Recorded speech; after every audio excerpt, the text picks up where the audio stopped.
লাগছে কারণ ছবিটা ভালো ছিল এবং আমরা খুব কষ্ট করে কাজটা করেছি। আমাকে অনেক কষ্ট করতে হয়েছে।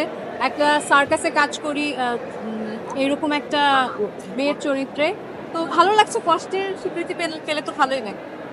হ্যাঁ, অ্যালেন সমন 2 আ দর্শকের কাছ থেকে প্রতিক্রিয়া ভালোই পাচ্ছি। আশা করি সামনে দর্শকের প্রতিক্রিয়া ভালো হলে আরেকটা 3 হওয়ার সম্ভাবনা থাকে। দেখা যাক সেটা হয় কিনা। খুব রিসেন্টলি একটা কাজ করলাম, সেটা হচ্ছে একটা ট্যালেন্ট শো দীপ্ত স্টার হান্টের বিচারক হিসেবে ছিলাম।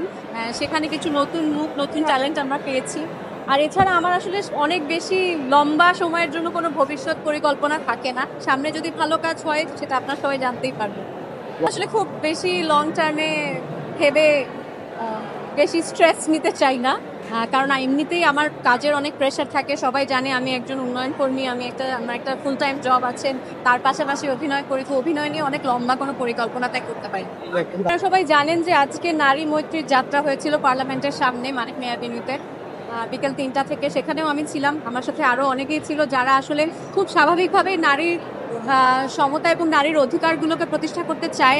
আমি শিওর আপনারাও সবাই একই জিনিস চান। কারণ আমার দেশে, শুধু আমার দেশে না, এই পৃথিবীতে অর্ধেক নারী আর অর্ধেক পুরুষ। নারীরা যদি পিছিয়ে থাকে, নারীরা যদি নিজেদের অধিকারগুলো না পায়, তাহলে পৃথিবীটা তো সামনে এগিয়ে যেতে পারবে না। তো খুব স্বাভাবিকভাবে, এটা খুব স্বাভাবিক, এটা কমন সেন্স যে নারী অধিকার নিয়ে এবং নারীর প্রতি যেন বৈষম্য না হয় সেটা নিয়ে যেন আমরা সবাই কথা বলি।